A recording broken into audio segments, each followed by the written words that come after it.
Hey y'all, it's Jessica from Sloppy Swatches. Today I have a look at the Fall Collection 2017 coming from Colores de Carol. These polishes were sent to me for review and they are available right now on her storefront. I'll link that down below. So this is a collection of 6 beautiful fall shades. If you're a big fan of those jelly type polishes with circle glitters, you are going to love these. So I'll go ahead and get right into the swatches. So first up is Cozy Autumn, and this is described as a beige nude crowley base with a very subtle gold shimmer to it with small and medium hexes, small squares, and larger circles in gold, red, green, and purple metallic glitters. So I did have some settling of those larger glitters there. Here's a quick look at that brush shot, and I'll show you how Cozy Autumn swatched on my natural nail. So here's a look at that first coat. This one is beautifully milky. It's going to add for a ton of depth once you layer those glitters on. I did not set my bottle upside down. She does definitely recommend that you set your bottle upside down for about 10 minutes before application, and that's going to help you gather up some of those larger glitters.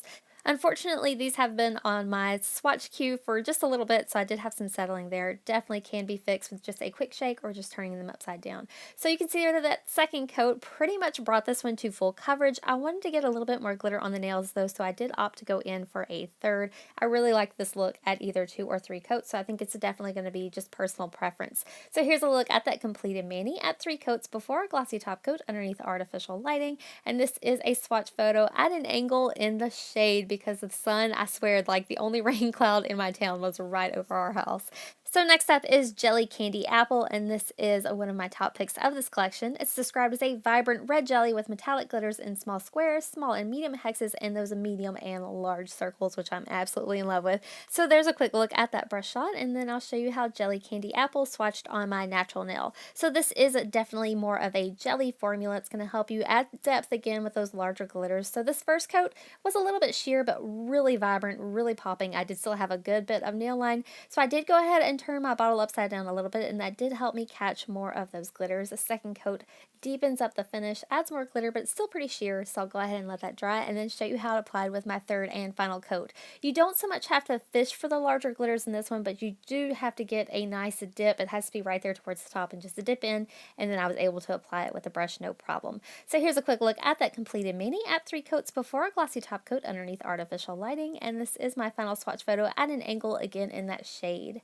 So next up is my absolute #1 top pick of this collection. This is Blackberry Sangria. It's described as an oxblood red jelly base with various glitters in different shapes and sizes. So again, you get those larger circle glitters, some smaller hexes, and an incredibly gorgeous, deep, vampy oxblood color. So this is right up my alley. I'll show you how Blackberry Sangria swatched on my natural nail. So here's a quick look at that first coat. Again, I did have some settling of those larger glitters, which is totally normal. I did find that flipping my bottle upside down and then shaking it pretty well did a great job at mixing them up. So here's a quick look at that second coat. I thought I had a circle glitter on my brush here, so I kind of tried to go in thin to get it off the brush, but it ended up either getting stuck to the neck or something. It just wasn't there. So 2 coats does deepen up that finish, and with a thicker application you can get full coverage in 2 coats, but I was on a mission to get one of those larger glitters, and it did finally come out here in the 3rd coat. So 3 coats is my preferred way to wear this polish. It just makes it that much dreamier, that much deeper, and that much more vampy. So here's a quick look at that completed mani at 3 coats before a glossy top coat, and this is my final swatch photo at an angle in that shade. So next up is S'mores with a Twist, and I wish so badly that I had had sunlight to get a good swatch photo of this polish, because seriously my photos do not do this one justice. So this is described as a brown linear holographic with a pink flash to it, and it is just as lovely in the bottle as it is on the nails. So I'll go ahead and show you a quick look at how it swatched on my natural nail. My camera was a little bit out of focus here, but this one does apply really smoothly but a little bit sheer. So I'm going to go ahead and complete that coat, let it dry, and then show you how it built up for me with a second coat. So here's a better look at that second coat. I did go in a little bit thicker here, and it does bring this one to full coverage. I feel like with a third coat it may deepen up that finish a little bit and add even more pink shimmer, but I am going to stop here. So here's a quick look at that completed mani at 2 coats before a glossy top coat underneath artificial lighting. So you can see their full coverage, no visible nail line at all, and this is my final swatch photo at an angle under artificial lighting.